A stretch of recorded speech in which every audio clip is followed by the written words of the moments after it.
함께 주기도문 하겠습니다.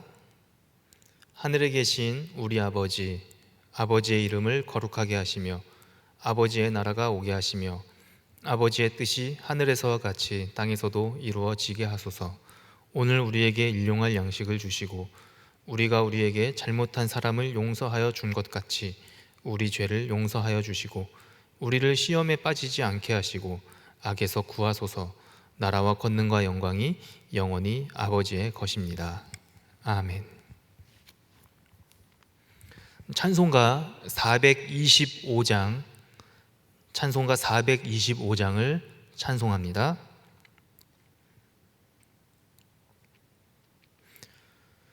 주님의 뜻을 이루소서. 고요한 중에 기다리니 진흙과 같은 날 빚으사 주님의 형상 만드소서. 주님의 뜻을 이루소서.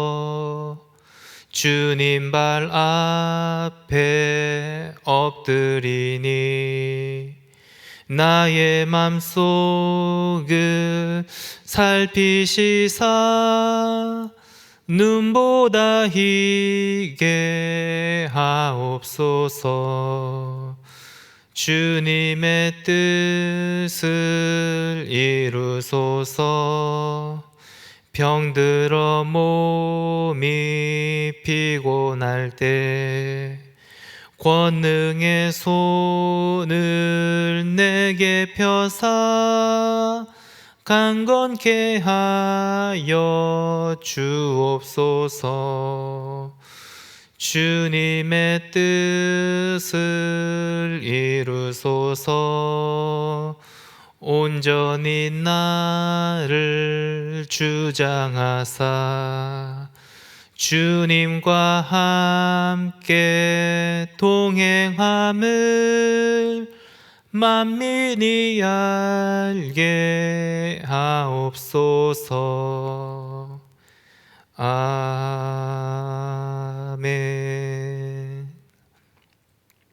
오늘 우리에게 주시는 하나님 말씀, 신약 디모데후서 4장 6절에서 8절의 말씀입니다. 디모데후서 4장 6절에서 8절 말씀을 제가 봉독합니다. 전제와 같이 내가 벌써 부어지고 나의 떠날 시각이 가까웠도다. 나는 선한 싸움을 싸우고 나의 달려갈 길을 마치고 믿음을 지켰으니 이제 후로는 나를 위하여 의의 면류관이 되었으므로 주 곧 의로우신 재판장이 그 날에 내게 주실 것이며 내게만 아니라 주의 나타나심을 사모하는 모든 자에게 도니라. 아멘. 반갑습니다. 우리가 바울의 행적이 나온 글이나 그의 서신서를 보면 마치 자신의 미래를 암시하는 듯한 행동이나 어떠한 말을 한 것을 우리는 살펴볼 수가 있습니다.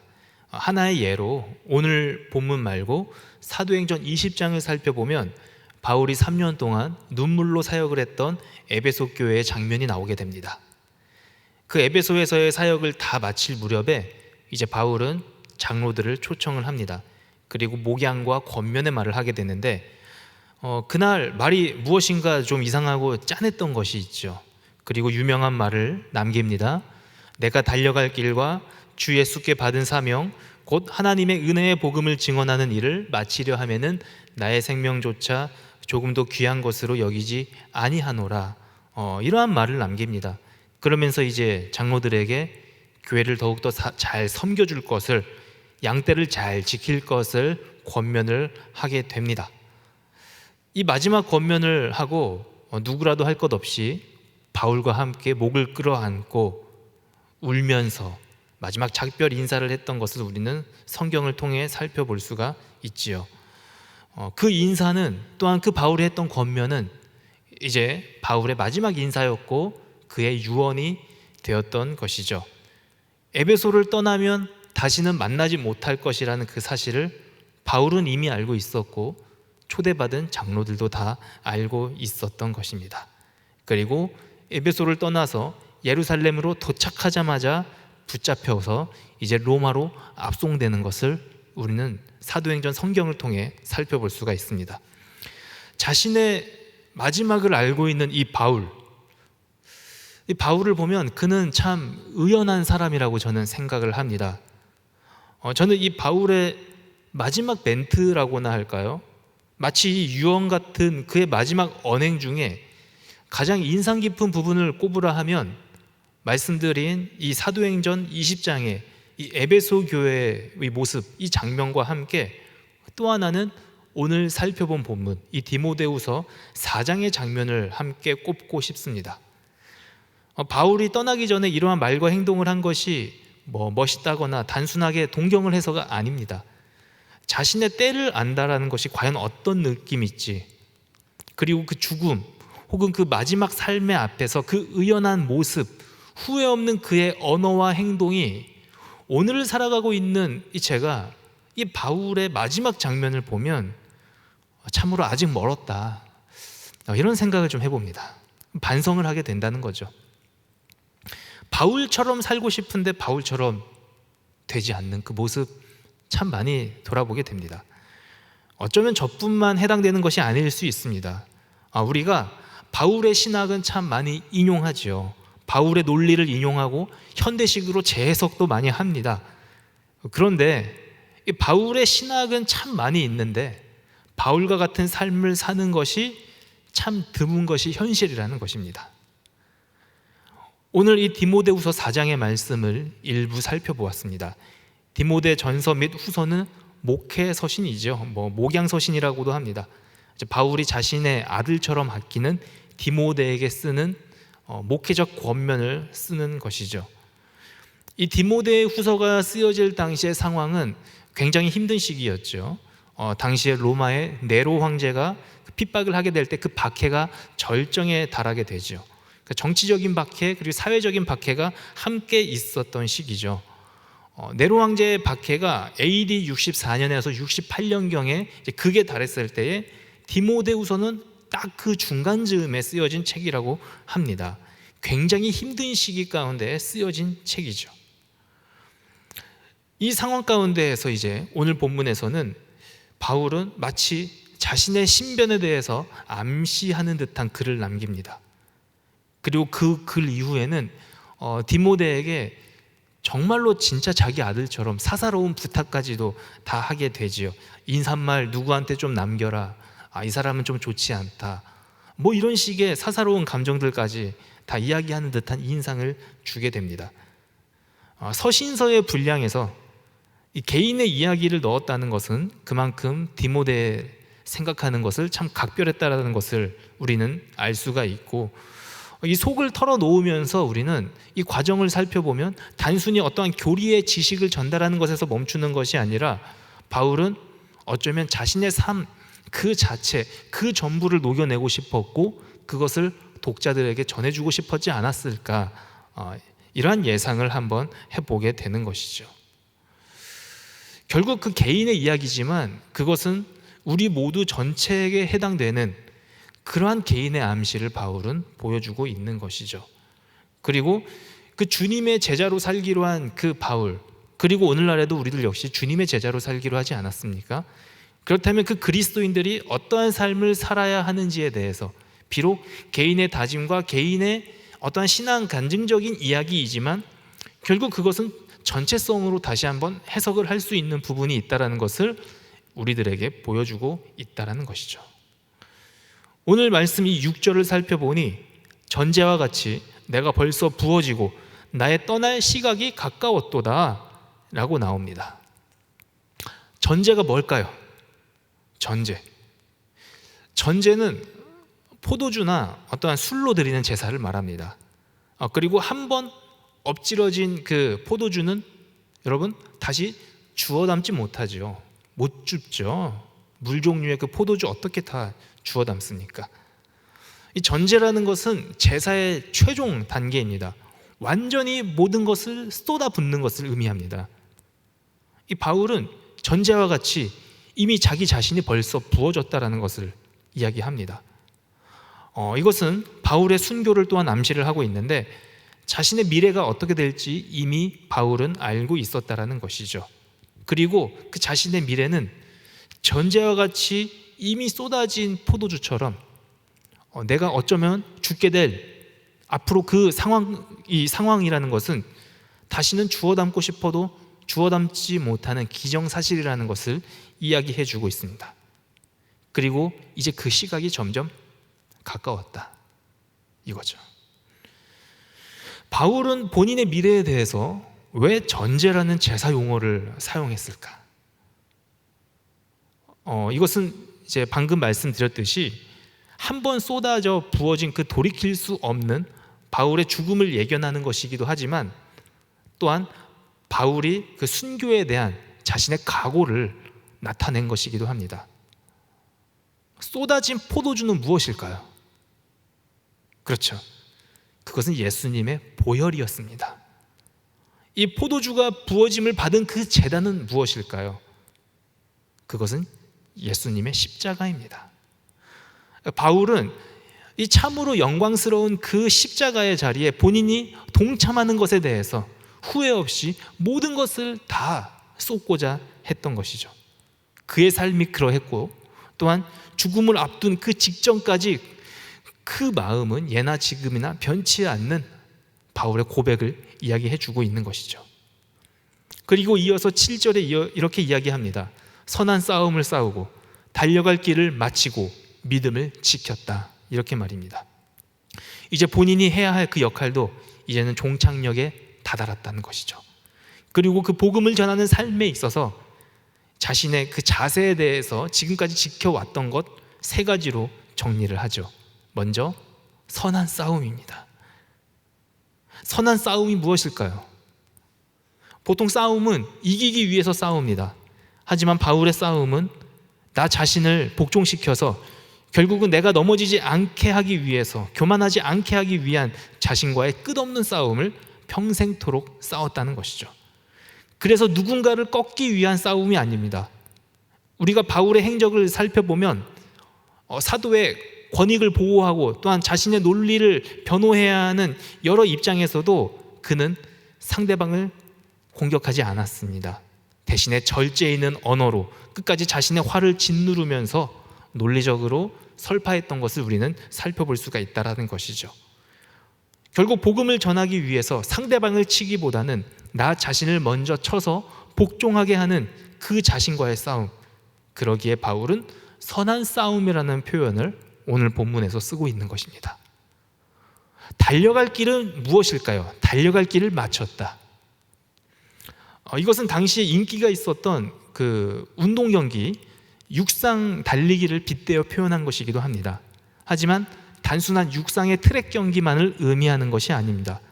바울이 말하는 달려갈 길이라는 것은 일반적인 트랙 경기, 짧은 단거리 코스가 아니라 마치 마라톤처럼 너무나 긴 장거리 가운데에 그 코스가 단 한 번도 같은 풍경, 같은 코스가 나오지 않고 달릴수록 새롭고, 또한 그 길의 끝이 언제 끝날지 모르는 그 경기를 말하는 것이었습니다. 바울은 그 광활한 코스를 마침내 달려갈 길을 마쳤다, 끝냈다라는 것이죠. 얼마나 많은 역경이 있었겠습니까? 그리고 바울의 달리기는 일반적인 100m 달리기 이런 것이 아니었습니다. 상대방을 따돌리고 1등을 해야 기억하는 그 경기가 아닌 완주 그 자체가 상당히 의미가 있는 달리기 경기였다라는 것이죠. 이 말의 뜻은 상당히 많은 것을 의미를 하고 있습니다. 무엇이냐면 바울은 굉장히 똑똑하고 학식도 좋지만 사실 예수님의 제자, 예수님의 사도로서는 꼴등이었습니다. 그것이 무엇이냐면 다른 제자들보다 늦게 복음을 받아들이게 되고, 예수님이 함께 계실 때 사도의 자격, 직접 현장에서 부르심을 받은 것이 아닌 환상 속에서 부르심을 받았고, 그래서 어쩌면 사도의 자격이 없을 것이라고 생각했음에도 불구하고 사도라고 칭함을 받은 것에 대해서 자격이 없음에도 항상 감사하게 생각한 인물이 바울이었다라는 것이죠. 우리는 바울을 똑똑하고 머리가 좋고 대단한 사람이라고 생각은 하지만 사실 바울의 입장에서는 이러한 외적인 열등이 분명히 있었던 것도 사실이었습니다. 그리고 이 바울은 복음을 전하기 위해서 왜 방법이 없었겠습니까? 1등이 되기 위한 본인의 로마 시민권, 좋은 학벌, 이러한 것들이 사실은 복음 전하는 데에 있어서 아무 소용이 없다라는 것을 또한 이야기를 해주는 것이죠. 하나님의 복음을 전하는 일에는 결국 나의 기준은 아무것도 중요하지 않다라는 것이죠. 그리고 날마다 주님과 함께 동행하며 이 믿음에 달려갈 길을 마친 것이 자기한테는 너무나 큰 상이었다, 그것을 이야기하는 것입니다. 그리고 믿음을 지켰다는 것은 무엇입니까?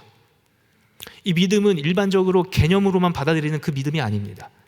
바울의 체험이 녹아있는 믿음입니다. 다메섹 도상에서 예수님을 인격적으로 만난 이후에 단 한 번도 그 믿음이 굴복되지 않고 타협하지 않았던 정절이 있으면서 또한 예수님에 대한 신실함이 묻어있는 본인의 삶 그 자체라는 것을 이야기를 해주는 것이죠. 믿음을 지켰다라는 것은 우리가 생각으로 알고 있는 그 지켰다라는 것이 아닙니다. 원어적인 표현으로는 규칙을 지켰다라는 것이죠. 지키지 않으면 자동으로 탈락되는 그 지킴 말입니다. 또한 군대의 상관의 명령에 절대적인 복종, 그것을 복종하지 않으면 전시에는 사형에 처하는 그 복종의 의미가 바로 바울이 말하는 지켰다라는 표현을 쓰고 있다라는 것입니다. 반드시 지켜야 하며 반박의 여지가 없는 흔들리지 않는 믿음을 바울은 이야기하는 것입니다. 이제 이러한 본인의 삶을 판단해 주실 분은 예수 그리스도 한 분만이라는 거죠. 바울은 이 예수를 의로우신 재판장이라고 표현을 하고 있습니다. 예수님이 원래 의로우신데 왜 또 의롭다고 하느냐, 우리는 궁금해할 수도 있습니다. 하지만 이것은 그 당시의 시대상을 반영하는 것이기도 합니다. 여러분, 로마의 황제였던 이 네로, 그도 역시 재판장이었죠. 하지만 네로는 초반에 말씀드렸듯이 박해를 일삼는 재판장, 즉 의롭지 않은 편파적인 재판을 했던 불의한 재판장이었던 것이죠. 불의한 재판장은 결국 박해를 하고 편파를 일삼아서 바울 본인에게 낙인을 찍어버립니다. 그리고 바울이 심지어 오늘 보는 것과 같이 죽을 위기에 처하게 내몰아 세웁니다. 하지만 하나님의 뜻대로 살기를 다한 이 바울은 결국은 하나님 앞에서만큼은, 또한 예수 그리스도 앞에서만큼은 의로운 판결을 받고 승리의 상징인 면류관을 받게 된다는 것이죠. 그리고 이 면류관을 받는 이 사실은 바울 본인에게만 해당되는 것이 아니라 다시 오실 그 예수를 바라보며 인내하고 기다리고 사모하는 모든 사람들에게도 해당된다는 것을 이야기를 하고 있습니다. 말씀드렸듯이 이 바울의 신변에 관한 이야기는 개인적으로는 바울 본인에게 해당되는 이야기겠지만 결국 제2의 제3의 바울을 살아가고 있는 오늘 우리 모두에게 해당되는 것이라고 할 수가 있습니다. 여러분, 살아가면서 혹시 유언장 써보신 분 계십니까? 유언장은 말 그대로 유언대로 지켜달라는 것이죠. 그래서 재산의 분할 혹은 죽음 이후의 법적인 절차 등에 대해서 논의를 할 때 이 유언장은 강력한 효력을 발휘를 하게 됩니다. 그런데 제가 지금 말씀드리려고 하는 유언장은 이러한 세상의 논리를 증명하기 위한 그 유언장이 아닌 오늘 바울이 이야기한 믿음의 유언장의 개념을 더 말씀드리고 싶은 것입니다.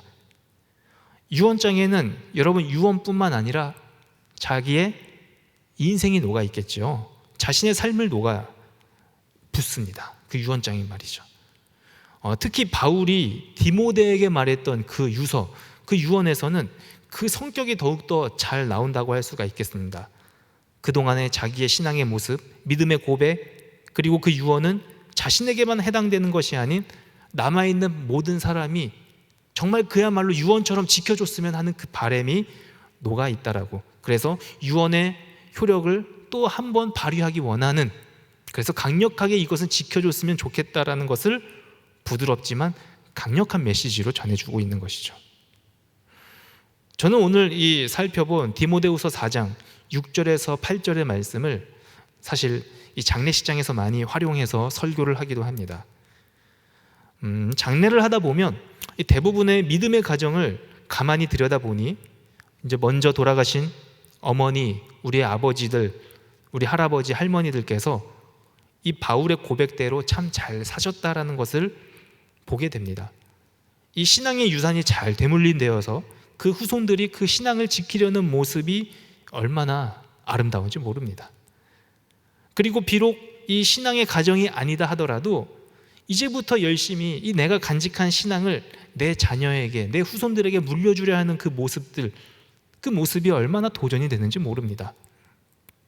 그래서 장례식장에 가면 마음이 따뜻해지는 경험을 많이 하게 됩니다. 오히려 제가 더 많은 은혜를 받고 오는 그런 경우가 많다는 것이죠. 결국 오늘 바울이 디모데에게 했던 마지막 메시지는 우리 모두에게 해당되는 말씀입니다. 우리가 살아왔던 흔적이었고, 또한 우리가 그렇게 살려고 했던 몸부림이었고, 또한 앞으로 그렇게 살기 위한 우리의 다짐이었던 것이죠. 바울이라고 왜 흔들린 적이 없었겠습니까? 복음을 전하고 믿음을 지키기 위한 그 과정 속에서 왜 갈등이 없었을까요?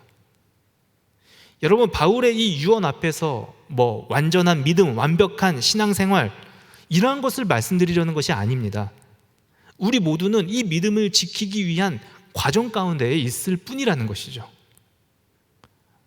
말씀드렸듯이 바울 선한 싸움 싸웠다고 오늘 이 본문에 나옵니다.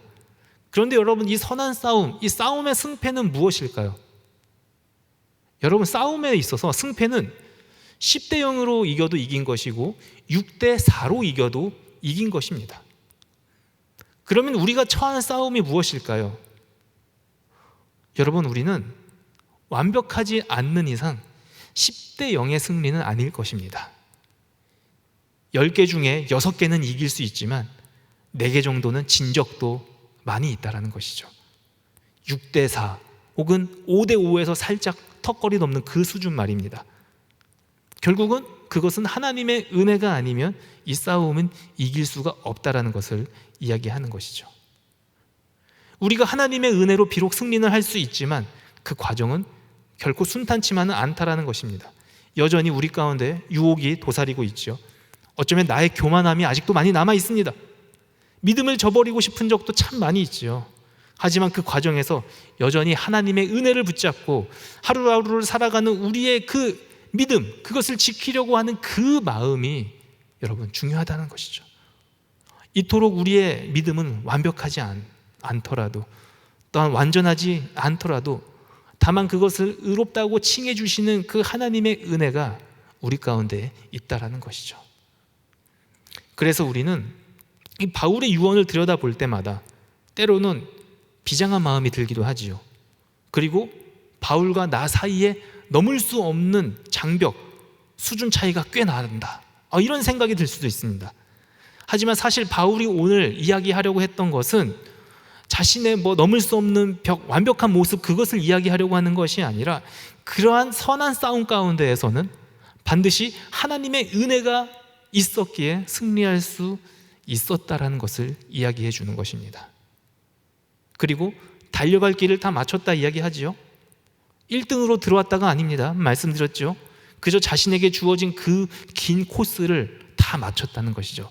이 사람 저 사람에게 각자의 모양대로 주어진 코스가 있다라는 것이죠. 승리는 하나님이 주시는 것이지 내가 하는 것이 아닙니다. 우리의 그 믿음의 여정, 더 나아가서 우리 인생 전체는 우리에게 주어진 그 길을 그저 완주할 뿐이라는 것이죠. 누군가는 빠르고 누군가는 느릴 수 있습니다. 하나님은 빠르게 도착한 사람에게 상을 주시는 것이 아닙니다. 끝까지 완주한 사람을 칭찬하는 것입니다. 그래서 때로는 내가 더디 가더라도 결국 최후에는 그 의의 면류관이 예비되어 있다는 사실을 기억하시기 바랍니다. 결국 신앙과 믿음은 비교의 대상이 아니라 지켜야 하는 것이라고 말씀을 드리고 싶습니다. 완벽하고 100%이고 이것이 아니라 결국은 나의 연약함을 인정하고 나의 달려갈 길과 또한 믿음의 길과 선한 싸움 그 자체를 내가 하는 것이 아닌 하나님께 맡겨라는 것이죠. 그리고 내가 지킨다고 해도 내가 지키는 것이 아니라 결국 하나님이 함께 하시기 때문에 나는 그렇게 느꼈을지 모르겠지만 결국 그 뒤에는 하나님이 지켰다라는 것을 우리는 인정해야 할 것입니다. 그렇다면 우리의 역할은 무엇일까요?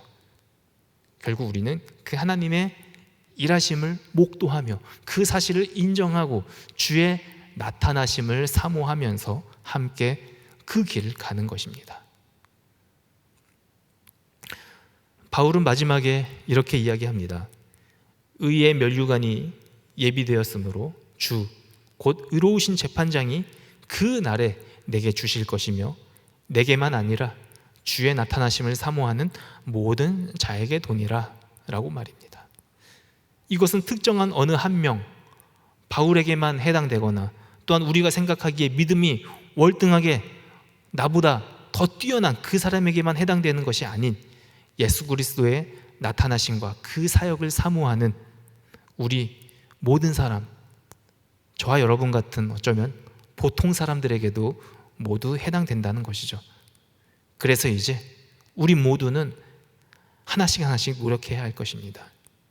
전제와 같이 전적인 부흥을 허락하신 그 예수 그리스도의 희생을 생각하면서 결국 우리의 유언이 믿음의 유언이 될 수 있고 또한 우리의 유산은 믿음의 유산을 물려줄 수 있도록 나에게 주어진 이 길을 하나씩 전진하며 하나님과 동행해야 할 줄 믿습니다. 하루하루가 주님의 은혜가 아니면 살아갈 수 없는 그 마지막이라는 심정으로 그 유언과도 같은 신앙의 고백이 저와 여러분에게 가득 임하기를 소원합니다. 그래서 날마다 하나님을 의지하면서 예수님의 십자가와 그 보혈을 생각하면서 살아가시기를 진심으로 소원합니다. 기도하겠습니다. 하나님 감사합니다. 오늘 이 바울의 이 마지막 메시지와도 같은 유언과도 같은 메시지를 통해 오늘 살아가고 있는 우리들이 지켜야 할 것들 또한 따라야 할 것들 무엇인지 함께 살펴봅니다. 항상 마지막이라는 심정으로 살았던 그 바울, 그래서 후회 없이 하루를 살았던 그 바울, 하나님 어쩌면 저에게 필요한 자세인 줄 믿습니다. 지금의 상황 속에서 또한 이렇게 이겨내야 하며 극복해야 할 여러 상황 가운데에 그것을 끝까지 지키고 완주하며 그것을 달려갈 수 있도록 힘을 주시는 분은 또한 하나님이라는 사실을 믿으며 예수 그리스도의 그 전제를 기억하며 그 희생을 기억하며 그 쏟아짐과 그 부음을 우리 마음에 새기고 나 역시도 그러한 삶을 살아갈 수 있도록 그러한 믿음의 유산을 물려줄 수 있도록 인도하여 주시옵소서. 예수님 이름으로 기도합니다. 아멘. 이제는 길과 진리와 생명 되신 예수 그리스도의 은혜와 그 아들을 보내신 그 크신 하나님의 사랑과 우리 연약함을 도우시는 성령의 교통하심이 믿음의 길 달려가며 선한 싸움 싸우며 의의 면류관 사모하기를 소원하는 이 예배를 드리는 모든 성도들에게 이제부터 영원토록 함께 하시기를 간절히 축원하옵나이다. 아멘.